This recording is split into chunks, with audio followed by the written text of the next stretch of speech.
চৈত্র মাসের বাসন্তী পুজোই আসল দুর্গাপূজা। প্রচলিত বিশ্বাস অনুযায়ী এটি হলো হিন্দু শাস্ত্রের আদি দুর্গাপূজা, যা ত্রেতা যুগের আগে রাজা সুরত প্রবর্তন করেছিলেন। মার্কণ্ডে পুরাণের তত্ত্ব অনুসারে রাজা সুরত ছিলেন প্রাচীন বঙ্গরাজ্যের চন্দ্রবংশীয় রাজা। তিনি হিন্দু ধর্মের একজন প্রবাদ প্রতিমও ছিলেন, যার রাজধানী ছিল বলিপুর, বর্তমানে বোলপুর। রাজা সুরত ছিলেন দেবী দুর্গার ভক্ত।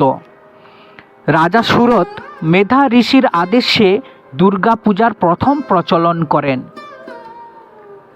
হিন্দু পুরাণ অনুযায়ী সত্যযুগে রাজা সুরত মেধা ঋষির পরামর্শে প্রথম দুর্গাপূজার আরম্ভ করেছিলেন।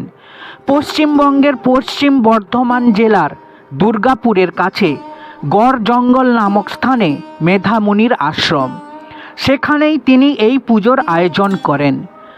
দেবী ভগবত পুরাণ অনুযায়ী রাজা সুরত তার হারানো রাজ্য ফিরে পাওয়ার জন্য চৈত্র মাসের শুক্লপক্ষে এই পূজা করেন, যা বর্তমানে বাসন্তী পূজা নামে পরিচিত।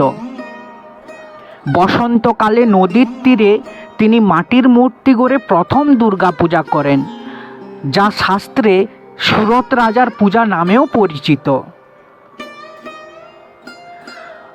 বসন্তকালে এই পুজো হওয়ার জন্য পরবর্তীকালে তা বাসন্তী পুজো নামে পরিচয় লাভ করে। তাই চৈত্র মাসের শুক্লাপক্ষে বসন্তকালে বাসন্তী পূজা উদযাপন করা হয়। পরবর্তীতে পুরুষোত্তম শ্রী রামচন্দ্র মাতা সীতাকে উদ্ধার করার জন্য দেবী দুর্গার অকাল বোধন করেন শরৎকালে, যা পরে শারদীয়া দুর্গোৎসব নামে খ্যাতি লাভ করে। এইভাবে বাসন্তী পুজোর মধ্য দিয়েই মায়ের আগমন হয় এবং মায়ের বোধন হয় দুর্গা পুজোর পর।